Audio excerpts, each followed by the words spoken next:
Hey, Katie. Hey, Ben. So I was thinking about Romeo and Juliet the other day. Mm-hmm. I was thinking about the Capulets and the Montagues, and I feel like there's a family that kind of occupies a similar memory address in my brain, which is the Medicis, I think is how you pronounce it. Medici's or Medicis, but I agree with you that I don't Medicis. know exactly how to say it. Yeah, well, anyway, we're going to talk about them. You are listening to Linear Digressions. Tell me what you know about the Medicis. Not very much. Renaissance era Florence, right? Yep. And weren't they like a banking family? They were a big, I would almost call them a royal family. I gotta look this up now. Yeah, an Italian banking family, political dynasty, and later royal house. So together we kind of got it. All right, I'll take it. So one of the things that's interesting about the Medicis is they were coming into power during a very interesting and important time in Italian history and European history, really. Not just because the Renaissance was happening, but because this is maybe, I'm sure, a very related thing, but what was going on at the same time was previous to this, especially in their part of Italy, the government was decentralized and there were a number of different families that were in control of their various little pieces of turf or particular markets that they were in control of, but it was more of an oligopoly than a monarchy. There was a balance of powers, so to speak, between the different families, and there wasn't one that was incredibly dominant. And what the Medicis were able to do was to become that dominant family. They became the family of Florence, and then eventually, like you said, their power even propagated out to the entire continent of Europe. Mm-hmm. So what does this all have to do with data science? One thing we haven't talked about yet on this podcast very much is social networks. Oh, hey, I I work at Facebook now. Yeah, you do. So this is right up your alley, right? Right, in a sense. It's funny, actually. I work at Facebook, but I'm not a huge social network user myself. I mean, I use it at work, of course, but I don't use it as much in my personal life.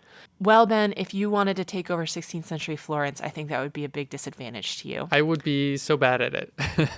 So we're not quite talking about Facebook in Renaissance era Florence, but it's kind of similar in a way. Yeah, so Facebook is just an online version of social networks. And of course, social networks have existed for as long as people have been establishing relationships with each other. Yeah, I got friends. You got friends. Some of our friends happen to know each other, you know? Mm-hmm. What the Medicis were able to do is they were able to put themselves in a really central location in the Florence social graph. So a few things that were not true of the Medicis, and this is why this analysis was so important, this social network. They were not the most rich. They were not the most powerful. They did not have control of the most important markets.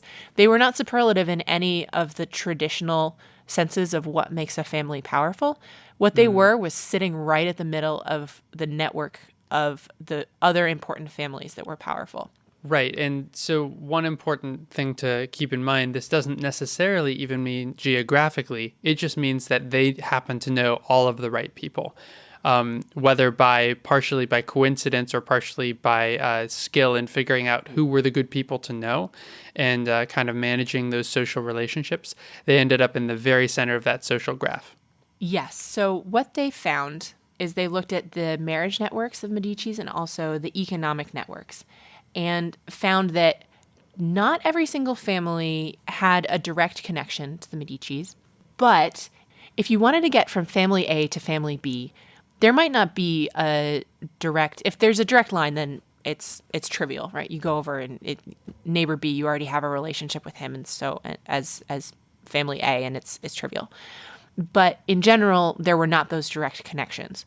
So you'd have many more people that you weren't directly connected to than families that you were directly connected to. So in general, what you have to do is work the graph, and you have to make steps along the edges of the graph to get where you want to go.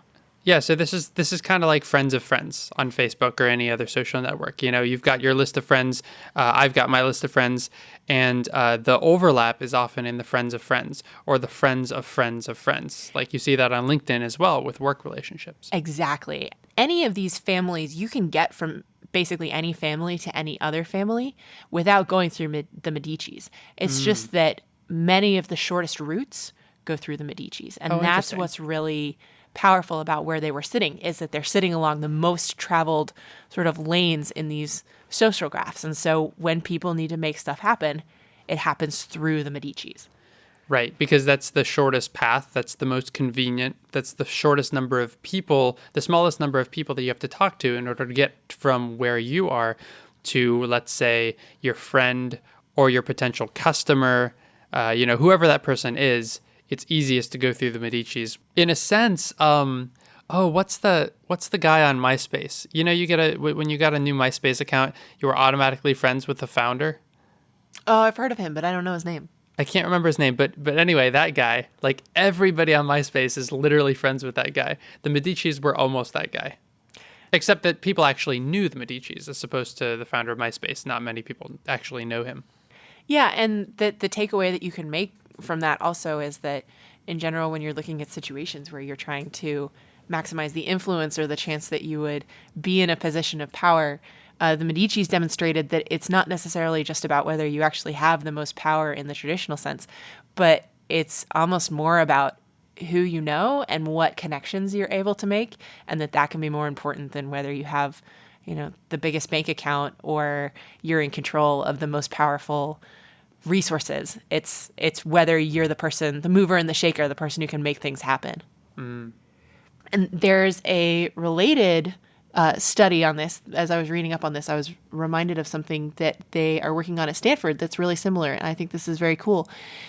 This is called Mapping the Republic of Letters, and this is a project that's run out of Stanford. And what they're doing is there's a group of people who are interested in Enlightenment era humanities. So these are some of your French professors and your classical English literature professors, people who are studying Voltaire and Benjamin Franklin and Jonathan Swift and all of these people who in the late 1700s or so were coming up with the Enlightenment, basically, and they would communicate with each other a lot by letters.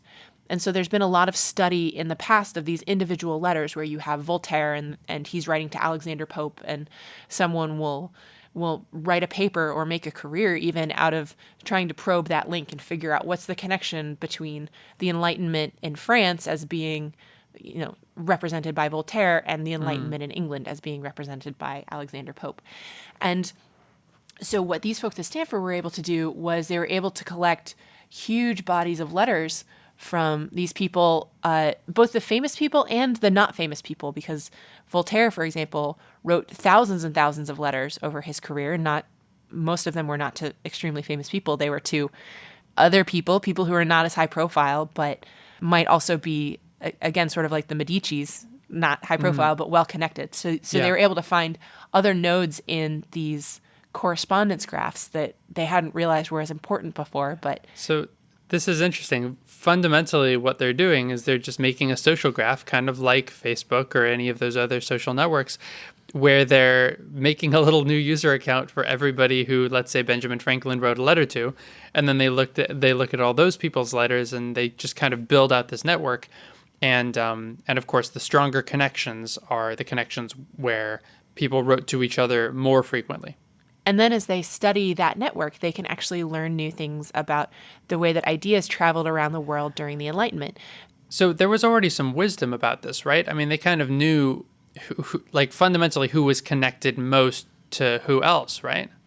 Well, they didn't, because they had individual examples of letters. For example, we talked about Voltaire and Alexander Pope. But then when you place the fact that they corresponded several times with each other within the context of each of their respective graphs, you realize that that's actually a fairly weak connection. It's a very interesting connection because they're both very important people, but that Voltaire was actually talking far more to thinkers in France than he was in England. And that gave us a whole new idea about the way that the ideas of the Enlightenment were interacting in these various countries, England, France, the United States, and gave us a different idea about how the ideas actually propagated around. So this analysis isn't just bolstering what we already know, it's actually disproving some of the things that we already know and accept, and kind of giving us a more complete picture of everything that was going on. Yeah, because with the computers, you can actually in a way, hold in memory at one time the fact that there are many thousands of letters going out. And Yeah. so then you get a much more complete picture of what's going on. You don't overemphasize a connection just because it seems interesting. You can put it into its proper statistical context and say, does it seem like this was actually an important correspondence to either of these authors, or was it just something that you do along the side and it really was maybe not as big of a deal?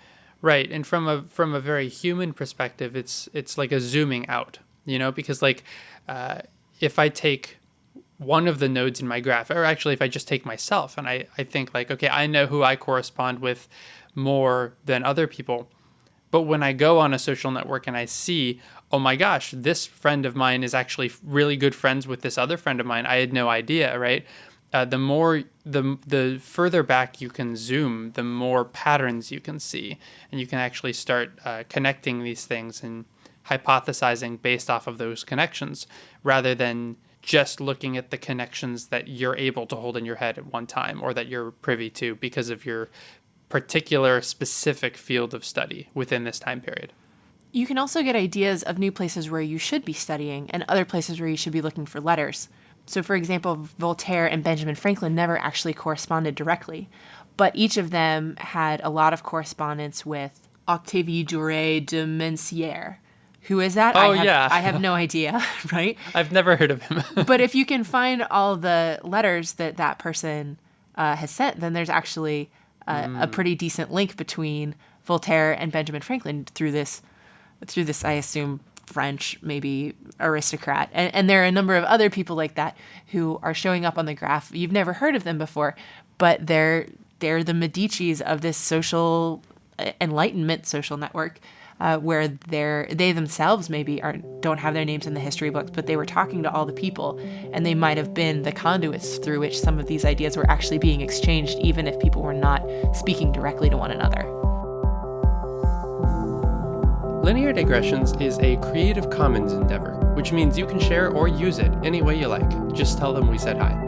To find out more about this or any other episode of Linear Digressions, go to lineardigressions.com. And if you like this podcast, go ahead and leave us a review on iTunes so other people get to listen to this content too. You can always get in touch with either of us. Our emails are ben@lineardigressions.com and katie@lineardigressions.com, in case you have comments or suggestions for future shows. You can tweet us at lindigressions. Thank you for joining us, and we'll see you next time.